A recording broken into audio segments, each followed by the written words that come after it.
Belgrano este año cumple 250 años de haber nacido el 3 de junio de 1770 y 200 que piantó a la Pampa de Arriba como consecuencia de que murió políticamente ignorado y por lo tanto en la pobreza. Ni siquiera tenía para pagarle a su médico de cabecera y por eso le tuvo que dar una incrustación de oro que tenía en su dentadura. Tal vez el final de Belgrano explique su fenomenal pasión por la Argentina, un país que ni siquiera se mencionaba de esa manera.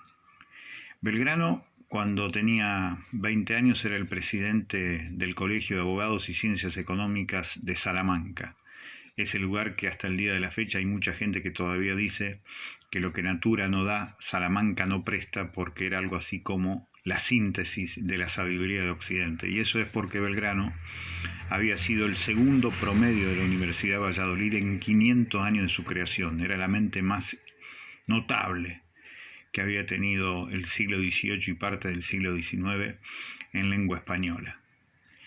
Y cuando llega aquí, al todavía virreinato del Río de la Plata, lo declaran, con 24 años, secretario vitalicio del consulado, algo así como que un muchacho de 24 años, hasta el momento de su muerte, iba a empezar a ganar nada menos que 150 a 200 mil pesos mensuales. Piensen hoy en un pibe de 24 años a quien le dice que de por vida tendrá un trabajo que por mes le dan 150 mil pesos. Pensaría que ya está hecho, que no hay por qué calentarse. Belgrano hizo todo al revés. Se calentó por lo que significaba un país que desconocía pero que suponía enorme y en donde las injusticias generaban una enorme multiplicación de pobreza y por el otro lado concentración de riquezas en pocas manos. Por eso primero peleó contra los ingleses cuando los ingleses le habían dicho que se quedara del lado de él, como habían hecho el obispo Luis Riega en Buenos Aires. Belgrano fue en contra de eso, se fue al exilio y empezó a militar la resistencia contra los ingleses. Fue el hombre que le puso un cuchillo en el cuello a Cisnero para que renunciara a su cargo de virrey y fue el ideólogo de la revolución, del plan político de la revolución, lo que se llamó el plan de operaciones junto a Mariano Moreno, en donde decía claramente que el objetivo de la revolución y de la política era la felicidad del pueblo, y que para lograrlo había que concretar la igualdad. Para eso había que descontentar a las riquezas acumuladas que en pocas manos se constituyen en agua estancada que pudren los demás sectores de la vida social.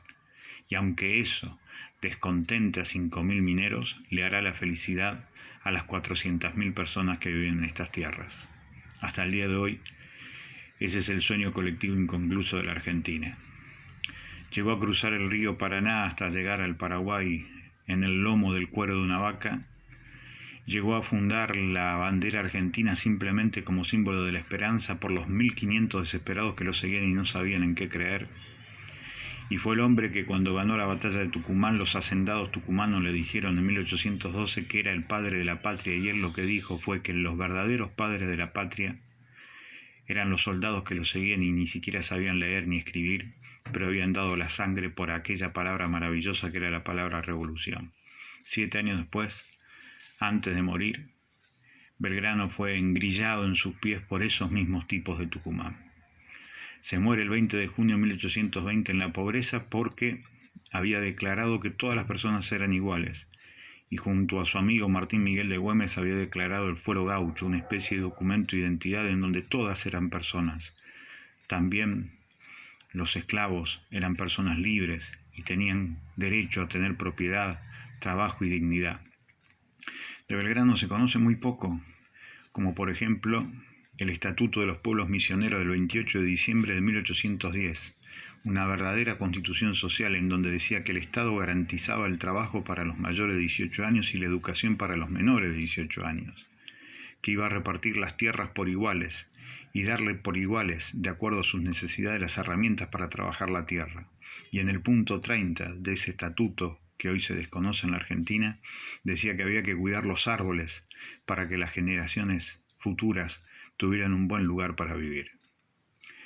Murió en la pobreza porque se enfrentó a los poderosos que habían reemplazado a los españoles en la gerencia de los negocios.